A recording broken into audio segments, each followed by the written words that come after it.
Olá, muito bom dia, boa tarde ou boa noite. A graça e a paz do Senhor Jesus esteja com a sua vida todos os dias. Meu nome é Alan Braga, sou missionário da Igreja Evangélica Manancial da Fé de Filadélfia, Ministério Filhos da Luz, e essa é a nossa escola bíblica digital desta semana, falando sobre o estudo bíblico do capítulo 3 de Gênesis. Iremos iniciar esta aula de hoje falando mais sobre o livro de Gênesis, a qual iremos toda sexta-feira ter aula sobre os capítulos dos livros da Bíblia, começando de Gênesis até Apocalipse. Toda segunda-feira tem escola bíblica digital com um tema diferente e toda sexta-feira sobre os livros da Bíblia. Quero agradecer ao nosso pastor presidente, pastor Wagner Teles, pela confiança de estar nos autorizando a estar aqui do outro lado do estúdio, gravando para você essa escola bíblica digital. Para você que está chegando agora, seja muito bem-vindo. Inscreva-se no nosso canal, ativa o sininho das notificações, pega a sua caneta ou um lápis, um papel, a Bíblia Sagrada e um marca-texto para começar a aula de hoje. Tenho que agradecer também ao nosso pastor Lucielson e a sua esposa, a pastora Franci Brito, eles que são os pastores locais na cidade de Itiúba, da nossa igreja Manancial da Fé de Filadélfia, que fica aí ao lado do restaurante Flor de Lis, na cidade de Itiúba. Também quero agradecer os dirigentes locais aí da nossa subsede na cidade de Itiúba, no povoado aí, que não me recordo agora o nome, mas eu creio que a pastora Franci vai colocar aí nos comentários o nome do povoado, onde temos também uma subsede da igreja Manancial da Fé de Filadélfia. Que Deus abençoe a sua vida, a vida de cada um de vocês aí, deste povoado e de toda a cidade de Itiúba. Quero agradecer também aos irmãos da cidade de Senhor do Bonfim, os irmãos da igreja Pentecostal Restauração em Cristo, do nosso pastor Júnior Andrade. Pastor Juninho, você mora em nossos corações, você já é de casa, que Deus abençoe a sua vida grandiosamente e muito obrigado por estar assistindo às aulas da nossa Escola Bíblica Digital. Também o irmão Alcimar aí, que congrega, com o pastor Júnior, que Deus abençoe a sua vida grandiosamente. Agradecer também a pastora Natália, pastor Juveni e toda a igreja Pentecostal Esperando Cristo, que também tem a sua subsede aí também, a sua filial lá na cidade, lá no Pilar, o povoado de Pilar, próximo aí a Jaguarari. Que Deus abençoe a sua vida. Fica aí no bairro da rodoviária, atrás do Chesf, não é isso? A igreja Pentecostal Esperando Cristo. Que Deus abençoe a vida de vocês grandiosamente por estar assistindo todas as nossas aulas da Escola Bíblica Digital. E também, é claro, eu não poderia deixar de agradecer a você por estar aqui no nosso canal do YouTube, nos assistindo, nos ouvindo toda semana, aprendendo mais da Palavra de Deus. E eu também quero agradecer para você que está aí no Spotify, no Amazon Music, na Deezer Music, no YouTube Music, você que está nos ouvindo através de podcast, que Deus abençoe a sua vida poderosamente. A Escola Bíblica Digital agora, diretamente dessas plataformas de música, para você ouvindo até o trabalho, até onde você estiver viajando, no seu som do carro, no seu fone de ouvido, indo trabalhar, no metrô, no ônibus, aonde você estiver agora você pode nos ouvir, Não mais apenas somente no YouTube, mas também nas outras plataformas. Que Deus abençoe a vida de cada um de vocês e que continue abençoando poderosamente. Bom, creio que já deu tempo de você pegar a sua Bíblia, pegar o pedaço de papel ou o seu caderninho, a caneta, o marca-texto, para que a gente possa começar a aula de hoje. Eu vou tirar esse fundo musical aqui para não nos atrapalhar. E nós vamos diretamente para a aula de hoje, porque a aula de hoje está sensacional. Se alguns momentos a gente der uma pausazinha, ficar tudo silencioso aí, eu só ouvir o barulho de um ventilador no fundo, é porque aqui está muito calor na Bahia e eu estou com o ventilador e uma água gelada aqui do meu lado. Então, nos momentos que eu parar de falar, não se preocupe, não deu problema no áudio, não deu problema no vídeo. É eu que estou bebendo água e lhe recomendo fazer o mesmo, porque esse ano está muito quente aqui no Brasil. Para você que está fora do país, que Deus abençoe a sua vida poderosamente. Não se esqueça, se inscreve no canal, ativa o sininho das notificações e envie esse vídeo para todas as pessoas que você possa imaginar e que você conhece, para abençoar a vida deles com conhecimento da palavra, porque assim diz na palavra do Senhor: e conhecereis a verdade, e a verdade vos libertará.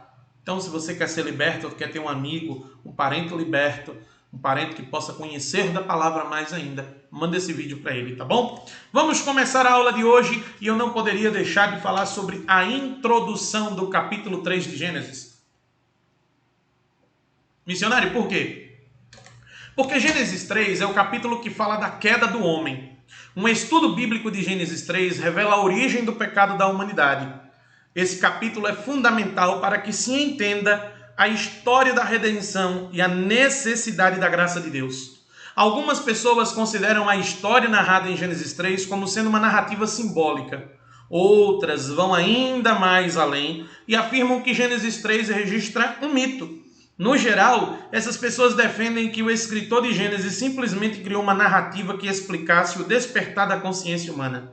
Inclusive, uma curiosidade é que alguns cristãos que tentam combinar a teoria da evolução com o criacionismo bíblico dizem que Gênesis 3 mostra o momento em que o homem evoluiu de sua forma mais primitiva. Mas é claro que esse tipo de interpretação contradiz a palavra de Deus. Logo, sabemos que a teoria da evolução não pode ser comparada com o criacionismo bíblico, né, irmão? Mas tem cristãos que querem acreditar nisso, então. Se Gênesis 3 for considerado como algo simbólico ou folclórico, então todo o restante das Escrituras não fará sentido algum. Além do mais, vários textos do Novo Testamento fazem um paralelo direto com a história registrada em Gênesis 3 e contrastam a desobediência de Adão com a obediência de Cristo. Vamos ler depois, eu quero que você anote aí, Romanos capítulo 5, você lê o capítulo 5 de Romanos que você vai entender o que estamos falando assim. Então, se essa história de Romanos 5 fosse um mito, ou até mesmo Gênesis 3, inevitavelmente Jesus também seria um mito. Vamos falar então da tentação, do versículo 1 ao versículo 3 do capítulo 3 de Gênesis, que diz o seguinte: Deus criou o homem e a mulher e os colocou no jardim do Éden. Ali havia tudo o que eles precisavam para viver. Eles podiam se ocupar cultivando a terra e guardando o lugar. Bastava apenas que eles obedecessem à ordem de Deus para desfrutar de uma vida de eterna paz e comunhão. Vamos lá em Gênesis 2, versículo 15. Capítulo 2, versículo 15 está escrito assim: Então o Senhor Deus pôs o homem no jardim do Éden para cuidar dele e nele fazer plantações. Lembrando que minha Bíblia está na tradução, nova tradução na linguagem de hoje. Se a sua tiver com tradução diferente, não se preocupe, é a mesma palavra de Deus, tá ok? Não sabemos por quanto tempo essa harmonia permaneceu, mas Gênesis 3 fala que num dado momento a esposa de Adão, lembra da Eva? Foi tentada pela serpente. O texto bíblico diz que a serpente era mais sagaz que todos os animais selvagens criados por Deus. Na Bíblia, a figura da serpente simboliza várias coisas, algumas delas completamente opostas. Como assim, missionário? A serpente ela pode simbolizar em algumas passagens a vida, a sabedoria, o caos, a astúcia, o mal, Satanás, e até ser uma figura de Cristo, no caso da serpente levantada por Moisés no deserto. Missionário? Como assim? Sim, vamos ler lá em duas passagens, Números 21, do 4 ao 9, depois João 3, 14, que diz o seguinte: Então os israelitas saíram do Monte Or, pelo caminho que vai até o Golfo de Acaba, para dar a volta em redor da região de Edom. Mas no caminho, o povo perdeu a paciência e começou a falar contra Deus e contra Moisés. Eles diziam: Por que Deus e Moisés nos tiraram do Egito? Será que foi para morrermos no deserto, onde não há pão nem água? Já estamos cansados desta comida horrível. Aí o Senhor Deus mandou cobras venenosas que se espalharam no meio do povo. E elas morderam e mataram muitos israelitas. Então o povo foi falar com Moisés e disse: Nós pecamos, pois falamos contra Deus, o Senhor, e contra você. Peça para Deus que tire essas cobras que estão no meio da gente. Moisés orou ao Senhor em favor do povo. E Deus respondeu dizendo: Faça uma cobra de metal e pregue num poste. Quem for mordido deverá olhar para ela e assim ficará curado. Então Moisés fez uma cobra de bronze e pregou no poste. Quando alguém era mordido por uma cobra, olhava para a cobra de bronze e ficava curado. Em João 3,14 está escrito o seguinte: assim como Moisés no deserto levantou a cobra de bronze numa estaca, assim também o Filho do Homem tem de ser levantado. Deus criou, então, esta passagem aí está escrito que Deus, então, ele deixa claro que a serpente, ela pode simbolizar até mesmo Cristo, no caso da serpente levantada por Moisés no deserto. No contexto de Gênesis 3, a serpente serviu como uma personificação do próprio Satanás, o adversário do povo de Deus ao longo da história. Por isso, Satanás é chamado no livro do Apocalipse de antiga serpente. Capítulo de 12 de Apocalipse, versículo 9, está escrito o seguinte: o enorme dragão foi lançado fora do céu. Ele é aquela velha cobra chamada Diabo ou Satanás, que leva todas as pessoas do mundo a pecar. Ele foi jogado sobre a terra e os seus anjos também foram jogados juntos com ele. Aqui está escrito 20, versículo 9, mas está errado porque é 20, versículo 2, se eu não me engano. Isso, é 20, versículo 2. Fizeram errado esse slide, então a gente vai aí consertar essa passagem, a gente vai ler então o que está escrito lá no versículo 2, Eu vou pegar aqui a minha Bíblia para que a gente possa ler.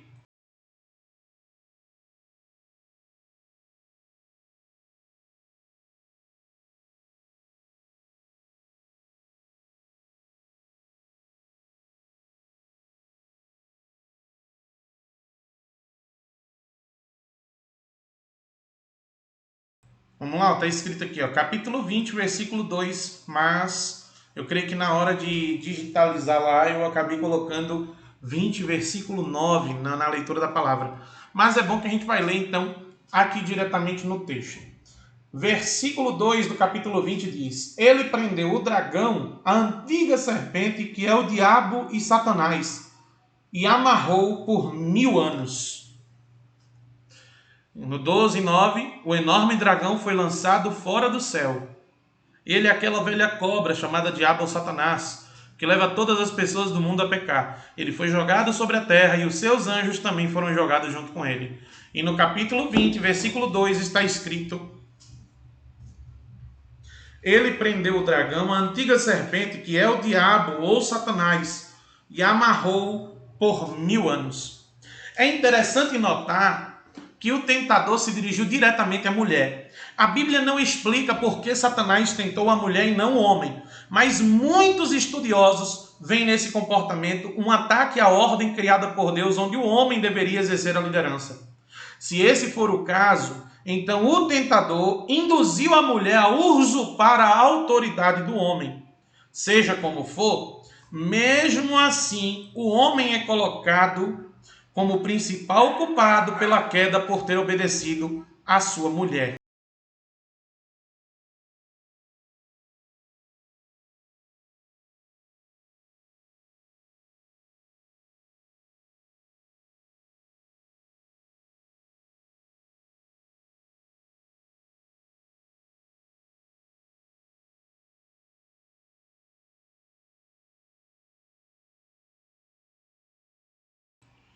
Então vamos lá, Deu para me dar uma bebida de água aqui rapidinha. Então, o que está dizendo? Se esse for o caso, então o tentador induziu a mulher a usurpar a autoridade do homem. Seja como for, mesmo assim o homem é colocado como o principal culpado pela queda por ter obedecido à sua mulher. A distorção da palavra de Deus. Satanás começou sua investida com uma distorção das palavras ditas por Deus. Ele fez a seguinte pergunta: é assim que Deus disse: não comereis de toda a árvore do jardim? Vamos ver o que está escrito lá? A cobra era o animal mais esperto que o Senhor Deus havia feito. Ela perguntou à mulher: é verdade que Deus mandou que vocês não comessem as frutas de nenhuma árvore do jardim? Eva respondeu essa pergunta falando sobre a ordem que Deus tinha dado. Lá no versículo 2 e 3. Vamos acompanhar? A mulher respondeu: podemos comer as frutas de qualquer árvore, menos a fruta da árvore que fica no meio do jardim. Deus nos disse que não devemos comer dessa fruta, nem tocar nela, Se fizermos isso, morreremos. Deus havia permitido que o primeiro casal comesse do fruto de todas as árvores do jardim, exceto do fruto da árvore do conhecimento do bem e do mal. Essa árvore estava plantada no centro do jardim, ao lado da árvore da vida.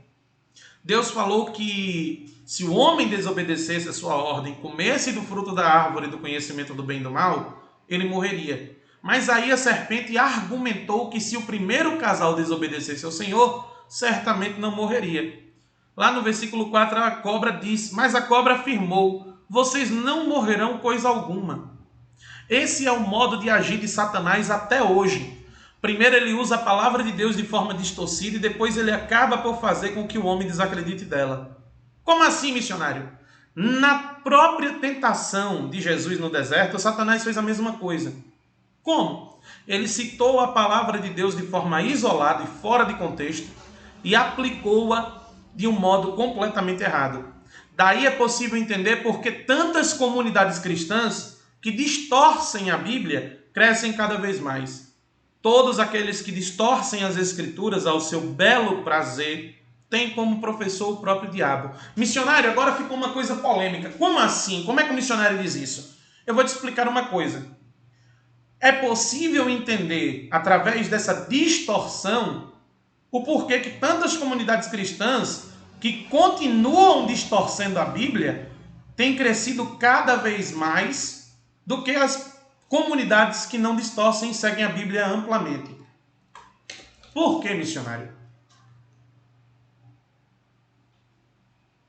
Vemos muitas comunidades cristãs, até mesmo pregadores, que pegam apenas aquela passagem da Bíblia, não lê nem o contexto do que aquilo está falando, mas vai pregar boas causas, como, por exemplo, bens materiais, entre outras coisas, barganhas, através da palavra sem contexto. E a própria Escritura deixa claro, aqueles que distorcem as Escrituras a seu belo prazer, têm como professor o próprio diabo. Por quê? Porque foi ele que começou essa brincadeira de distorcer a palavra de Deus. Vamos falar sobre a desobediência? Eva não resistiu à tentação e tomou do fruto proibido que lhe parecia apetitoso e agradável aos olhos. Ela também deu de comer do fruto ao seu marido. Além disso, eles se entusiasmaram com a possibilidade de serem como Deus. Por quê? Porque a serpente continuou dizendo lá no versículo 5. Deus disse isso porque sabe que quando vocês comerem a fruta dessa árvore, os seus olhos se abrirão e vocês serão como Deus, conhecendo o bem e o mal. Isso significa que Adão e Eva comeram do fruto com a grande pretensão de ser como Deus. Eles não se contentaram em servi-lo e desfrutar de todas as suas bênçãos. Eles não quiseram ter eterna comunhão com Deus e viver sob a sua proteção. Mas ao comerem do fruto, eles provaram que o que realmente queriam era tomar o lugar de Deus. Esse comportamento revela o conceito do pecado. Eles falharam em confiar em Deus, assumiram uma posição de descrença, transgrediram a lei divina e afirmaram uma ilusória autonomia. O pecado de Adão e Eva é conhecido como o pecado original, ou primeiro pecado. A tentativa de se esconder de Deus. Missionário, como assim? Sim. Gênesis 3 informa que logo que o primeiro casal comeu do fruto da árvore que Deus havia proibido, seus olhos se abriram. Eles perceberam que estavam despidos. A nudez na Bíblia geralmente aponta para um estado de fraqueza, necessidade e de humilhação. Por causa do pecado, o homem que havia sido criado como uma coroa da criação, agora estava numa situação miserável e humilhante. A Bíblia diz que Deus andava pelo jardim na viração do dia. Vamos lá em Gênesis 3, versículo 8. Está escrito o seguinte assim no versículo 8. Naquele dia, quando soprava o vento suave da tarde, o homem e a sua mulher ouviram a voz do Senhor Deus, que estava passeando pelo jardim. Então se esconderam dele no meio das árvores. Gênesis 3 informa, então, essa parte. Provavelmente isso significa um tipo de teofania. Como assim, missionário? Quando Adão e Eva escutaram os passos do Senhor que andava pelo jardim, rapidamente tentaram se esconder dele. Suas consciências os acusavam e os condenavam. E é assim que acontece quando a gente peca. Não é isso? Quando a gente faz algo de errado diante de Deus, qual é a primeira coisa que a gente tenta fazer? Se esconder. Por quê? Porque nossa consciência começa a nos acusar e nos condenar porque pecamos. Então eles desejaram fugir da intimidade com Deus que anteriormente desfrutavam. Deus perguntou onde o homem estava. Vamos lá no versículo 9. Mas o Senhor Deus chamou o homem e perguntou: onde é que você está? Sendo onisciente, obviamente Deus sabia onde o casal estava escondido, mas frequentemente Deus ajusta a sua linguagem às limitações humanas como forma de interação. Foi isso que aconteceu no Éden. Diante da pergunta de Deus, o homem percebeu que não poderia mais se esconder. Em seguida, mais uma vez Deus fez uma pergunta ao homem. Ele queria que o homem lhe confiasse quem havia lhe dito sobre a sua nudez. Lá no versículo 11. Aí Deus perguntou: e quem foi que lhe disse que você estava nu? Por acaso você comeu a fruta da árvore que eu proibi de comer? O homem tentou colocar a culpa na mulher e a mulher tentou colocar a culpa na serpente. Vamos ver isso? O homem disse: a mulher que me deste para ser a minha companheira me deu a fruta e eu comi. Então o Senhor Deus perguntou à mulher: por que você fez isso? A mulher respondeu: a cobra me enganou e eu comi. Além disso, ao dizer a Deus: a mulher que me deste por esposa, ou a mulher que me deste como companheira, Adão também estava acusando o próprio Deus. Esse é o típico comportamento do pecador. Também é importante notar que em nenhum momento Deus fez qualquer pergunta à serpente. Deus simplesmente destinou Satanás a julgamento. Como? Então o Senhor Deus disse à cobra: por causa do que você fez, você será castigada. Entre todos os animais, só você receberá esta maldição. De hoje em diante, você vai andar se arrastando pelo chão e vai comer o pó da terra. Eu farei com que você e a mulher sejam inimigas uma da outra, e assim também serão inimigas a sua descendência e a descendência dela. Esta esmagará a sua cabeça, e você picará o calcanhar da descendência dela. Vamos ver o castigo, então. Na sequência, Gênesis 3 revela o juízo de Deus sobre Satanás, como vimos anteriormente. Sobre a mulher, no versículo 16, que diz o seguinte: para a mulher Deus disse: vou aumentar o seu sofrimento na gravidez, e com muita dor você dará à luz a filhos. Apesar disso, você terá desejo de estar com o seu marido, e ele a dominará. E sobre o homem também, no 17 ao 19 ele diz assim: e para Adão Deus disse o seguinte: você fez o que a sua mulher disse e comeu a fruta da árvore que eu proibi de comer. Por causa do que você fez, a terra será maldita. Você terá de trabalhar duramente a vida inteira, a fim de que a terra produza alimento suficiente para você.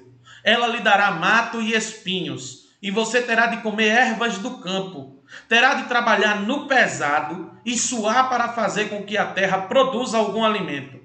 Isso até que você volte para a terra, pois dela você foi formado. Você foi feito de terra e vai virar terra outra vez. Mas nesse meio há também a revelação da promessa de salvação para o povo de Deus. Lá no versículo 15. Eu farei com que você e a mulher sejam inimigas uma da outra, e assim também serão inimigas da sua descendência e a descendência dela. Essa esmagará a sua cabeça e você picará o calcanhar da descendência dela. Deus amaldiçoou a serpente e predisse sua ruína. Lá nos versículos 14 e 15.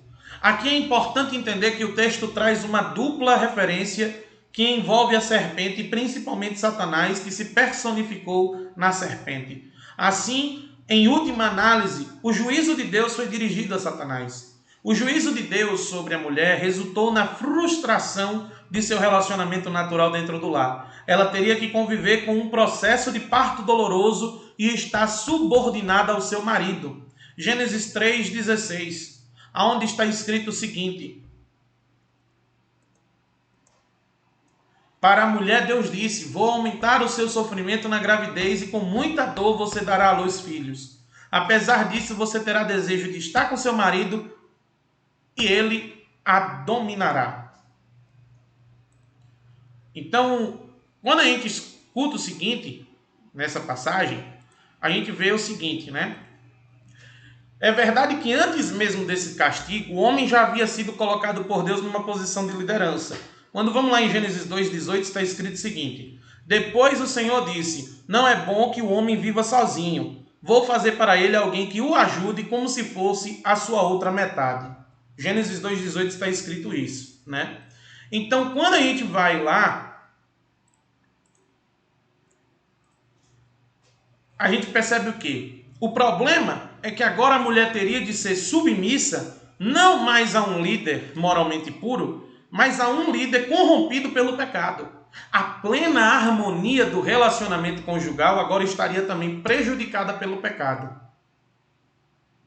Já o juízo de Deus sobre o homem resultou na frustração de sua atividade como provedor. Por que, missionário? Porque do 17 ao 19 está escrito o seguinte: e para Adão, Deus disse o seguinte: você fez o que sua mulher disse e comeu a fruta da árvore que eu proibi de comer. Por causa do que você fez, a terra será maldita. Você terá de trabalhar duramente a vida inteira, a fim de que a terra produza alimento suficiente para você. Ela lhe dará mato e espinhos, e você terá de comer ervas do campo. Terá de trabalhar no pesado e suar para fazer com que a terra produza algum alimento. Isso até que você volte para a terra, pois foi dela que você foi formado. Você foi feito de terra e vai virar terra outra vez. O homem não teria mais o mesmo relacionamento farto e prazeroso com a terra de onde ele tira seu alimento. Tudo seria penoso e fatigante, porque a maldição por causa do pecado atingiu a terra também. Além disso, Deus também anunciou que o homem teria que lidar com as consequências de sua desobediência até o momento em que tornaria a ser pó da terra. Lembra lá no versículo 19? Porque da terra você foi formado e à terra você retornará. Foi então que, vamos lá ver, ó. Tá aí o seguinte, ó. Terá de trabalhar no pesado e suar para fazer com que a terra produza algum alimento. Isso até que você volte para a terra, pois foi dela que você foi formado. Você foi feito de terra e vai virar terra outra vez. Foi então que a morte física se tornou uma realidade. Depois Deus preparou vestimentas de pele para que Adão e Eva pudessem vestir. Vamos lá no versículo 21 que está escrito o seguinte: e o Senhor Deus fez roupas de pele de animais para Adão e a sua mulher se vestirem. Alguns estudiosos entendem que, como essa provisão de Deus implicou na morte de um animal, talvez já fosse uma indicação do sacrifício expiatório pelo pecado. Por fim, Deus expulsou o casal do jardim e colocou querubins para guardar o caminho da árvore da vida.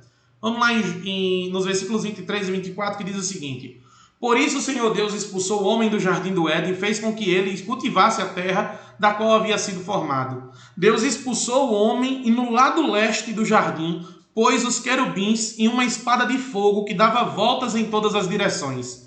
Deus fez isso para que ninguém chegasse perto da árvore da vida. Vamos então à conclusão do estudo de Gênesis 3. Gênesis 3 registra o evento mais desastroso da história da raça humana. O dia em que o homem desobedeceu a Deus e tentou usurpar o seu lugar. Adão e Eva tiveram sua fidelidade a Deus testada e fracassaram. Ao cair nas artimanhas da serpente, eles demonstraram fidelidade a Satanás. Adão e Eva tinham recebido de Deus tudo o que precisavam. Como foram criados como seres racionais e dotados de responsabilidade moral, eles tinham total condições de obedecer às ordens de Deus. O direito à vida e comunhão com Deus dependia de sua obediência. Por isso a teologia chama esse estágio de aliança das obras. Vale lembrar que Deus colocou a árvore do conhecimento ao lado da árvore da vida. Curiosamente, o homem podia comer livremente do fruto da árvore da vida, mas ele preferiu o fruto que conduzia à morte através da sua desobediência.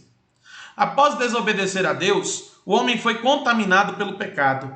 Sendo ele representante federal da raça humana, Adão lançou toda a humanidade no estado de rebelião contra Deus. Por isso, a Bíblia diz que não há um justo sequer, pois todos pecaram. Então, com sua natureza pecaminosa, o homem se tornou incapaz de desejar e fazer aquilo que Deus se agrada. Dessa forma, a aliança das obras não poderia mais lhe servir como meio de salvação eterna. E aí onde vem Cristo em Gênesis 3. Como assim, missionário? O que Jesus tem a ver com isso? Mas em Gênesis 3,15, Deus anunciou uma nova aliança, a aliança da graça, que seria cumprida por Cristo, através do qual o homem poderia ser justificado e santificado. Como assim, missionário? O apóstolo Paulo diz que através da ofensa do primeiro Adão, todos os homens se tornaram pecadores. Mas a graça de Deus, através da obra de Cristo, foi muito maior do que a desobediência, o julgamento e a condenação de Adão. Onde é que está escrito isso, missionário? Vamos até Romanos capítulo 5, lá no versículo 12 ao 21. Diz assim: o pecado entrou no mundo por meio de um só homem, e o seu pecado trouxe consigo a morte.